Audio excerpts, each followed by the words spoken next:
Hello, good morning, and welcome to Evolve, the place where all is welcome, regardless of your opinions, your thoughts, ideas, beliefs, and your feelings, where you're never outcast for being who you are. This is part two. This episode is the part two recap of awareness of domestic abuse and labor and human trafficking. In this episode, we will focus on how one is misled into the life of labor and human trafficking, as well as how to get involved in helping end labor and human trafficking. Shall we begin? How is one tricked into a life of labor and human trafficking? If you're a person like myself, I'm almost kind to anyone. I've been told I'm too kind. But what if being kind and that kindness leads you to people or places with people who aren't, only to have other things in mind for you? Well, this episode, I like to focus on ways one can be misled into labor or human trafficking. Let's take a real example of Caesar, who came to America from El Salvador for a better job and life, only to find work in a restaurant that offered him a place to stay, but he never saw his wages and worked long hours, sometimes with no day off. Caesar was tricked into labor trafficking.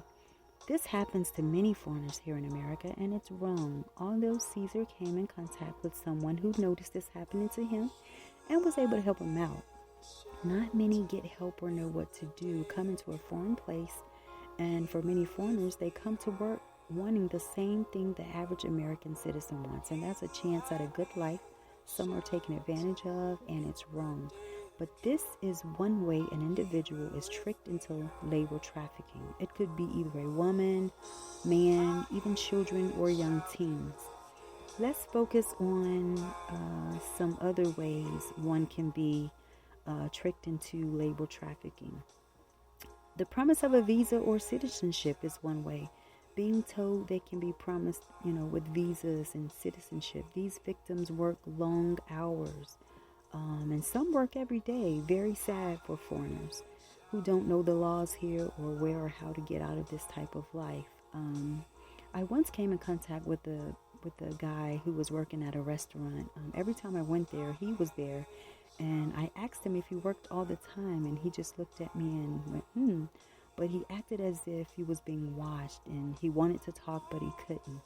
And I remember going home with him on my mind, because I know this stuff is very much real and it's happening.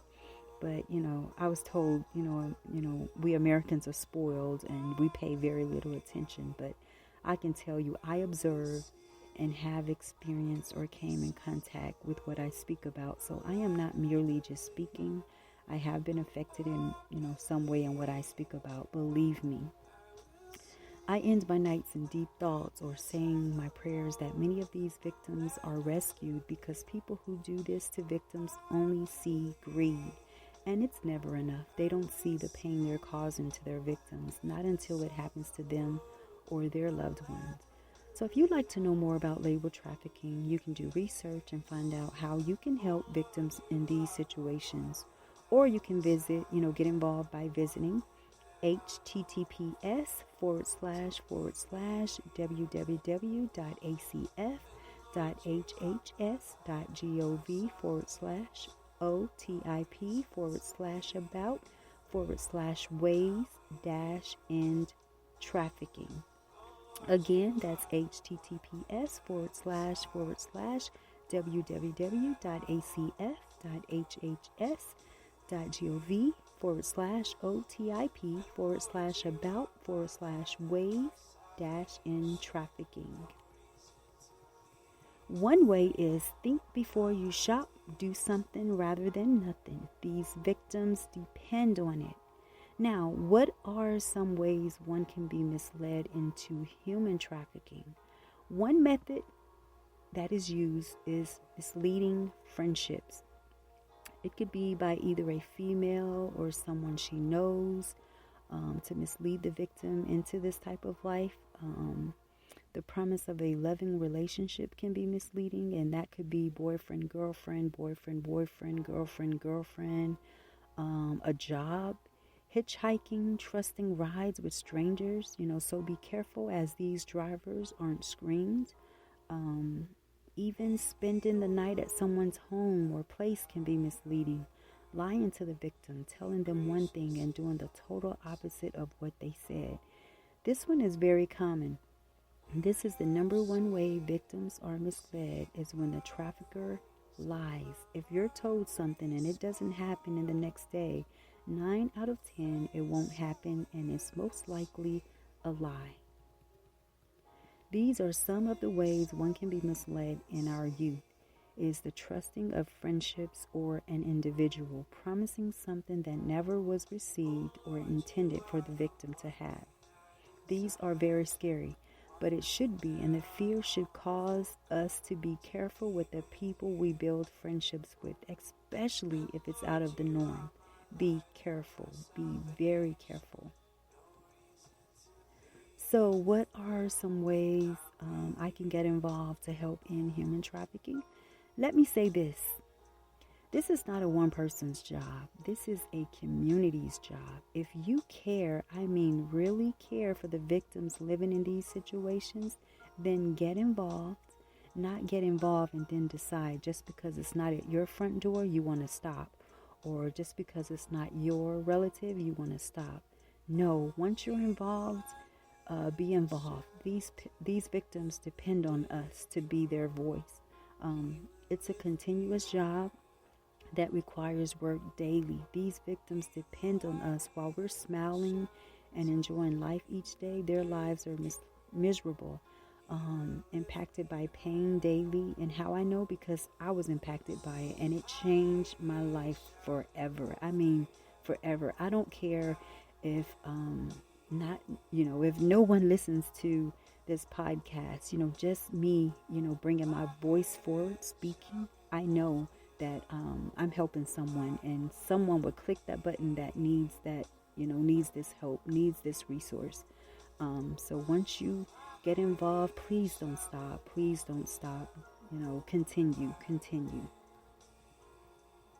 Sometimes I feel like my voice isn't enough, but I know that a voice that isn't silent is indeed being heard.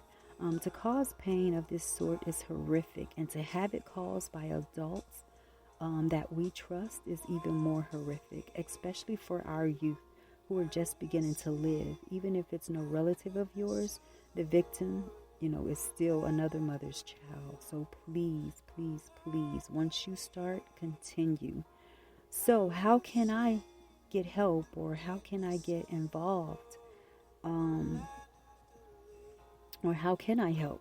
Be a voice, spread the word, and write to your local officials in office and tell them you want to get involved in ending human trafficking. Awareness is one way to keep up with your statistics in your state. Just because you don't see it doesn't mean it isn't happening. Look at your state's statistics and even our country's statistics, and that alone will tell you it exists where you are. Like I said, once you start, you get involved, please continue. I mean, it gets heavy. I have seen so much, in my lifetime, and it gets heavy, and the tears, they pour, and you like, look, I don't want to do this no more, but, continue, because remember, you're not only fighting for them, but you're fighting with them. So continue. And get involved. Contact your local officials in office and tell them you would like to get involved in ending human trafficking. Go to workshops. If there's workshops in your city, your state, go to them. Get involved. It counts, And with saying that, I just ask you, just to bring awareness. Be a voice and be heard. I mean, if it's just like I'm doing my these episodes, I know why I'm doing my podcast, so a voice is being heard somewhere. If it's just one or two people, that's even good. So do that. Be a voice. This is Tia Londa. Thank you for listening in and joining in on this episode. Many do not like the topic, but of course, who wants to discuss topics such as this? It's so easy to ignore or push it in the back of our minds, but I want to bring it to the forefront because after looking at the statistics, I felt I needed to make this awareness to others who do care and are involved. to continue the fight to end labor and human trafficking. So like I said, I know why I do what I do, and that's all that matters, and that's all that counts. I know why I'm doing it. And in closing, I also like to send my prayers. Many of us may have forgot, but those victims in Ukraine, that was experiencing abuse from the men there, I'd like to send my prayers. And let's remember those who are in this war, the innocent victims, men, women, and children. Some haven't experienced just that at no fault of their own. So with saying that, I want to say thank you again for listening in on this podcast. It's very much so appreciated. I thank you, I thank you, I thank you. And until I greet you again on the next episode of Evolved, you have a good one.